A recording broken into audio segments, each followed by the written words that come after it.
On a beaucoup parlé ce matin sur Radio Courtoisie de l'opposition entre langue source et langue d'arrivée, la langue d'aboutissement. Et en 81, donc 40 ans, j'ai fait un mémoire en études linguistiques, en études anglaises, sur la traduction anglaise d'un traité d'astrologie en français qui était paru quelques décennies plus tôt. Auger Ferrier, pour ne rien dire, les jugements astronomiques de Auger Ferrier, paru en 1550, qui n'apparaissent en Angleterre qu'au milieu du XVIIe siècle. J'ai fait ce mémoire de DEA à Lille 3 avec professeur Henri,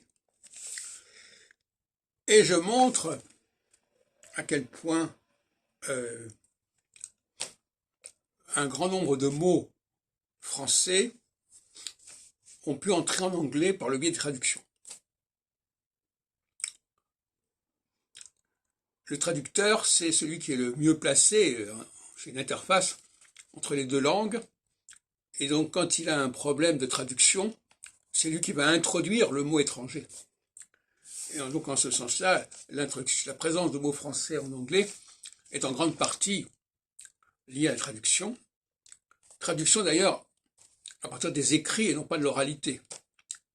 Ce qui explique un certain nombre de problèmes de prononciation de l'anglais par rapport au français, c'est que l'anglais n'a pas eu contact avec le français oral, mais uniquement par le français écrit, qui est celui du traducteur, qui lui-même ne connaît pas forcément la langue française écrite, orale, mais il connaît que la langue française écrite. Et donc, l'emprunt linguistique, c'est la thèse que je soutenais en 281 là-dessus, est un emprunt qui passe par le média de la traduction. Il peut aussi d'ailleurs passer par le calque. Le calque est une forme de traduction.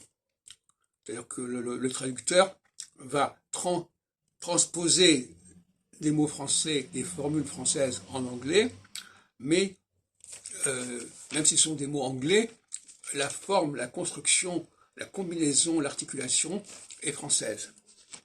Donc quand on veut étudier l'influence du français sur l'anglais, il faut aussi étudier l'influence des calques, qui sont des emprunts déguisés. Voilà, donc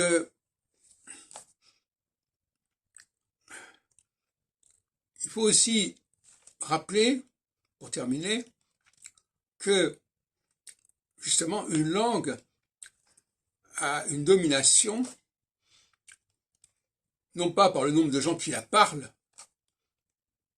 telle quelle, mais par le nombre de mots de sa diaspora, ce qu'on peut dire, qui figurent dans d'autres langues. Et le français est la langue qui a eu le plus d'impact sur les autres langues. Même si aujourd'hui, le français n'est pas la langue la plus parlée, pour toutes sortes de raisons, ne serait-ce que démographiques, encore qu'en Afrique, il y a aussi beaucoup de francophones. Mais en revanche, par le biais de l'anglais, et pas seulement l'anglais, la langue qui a le plus de mots à elle dans d'autres langues, c'est la langue française. Je crois qu'aucune langue ne peut rivaliser avec le français à ce niveau-là. Il faudrait que les gens s'en rappellent. Il faudrait surtout que les professeurs de français et les professeurs d'anglais le signalent clairement, ce qui n'est pas le cas. Alors on parle beaucoup du franglais, c'est un canular le franglais. Entre l'influence de l'anglais sur le français et le français sur l'anglais, c'est une influence de 1 pour 1000.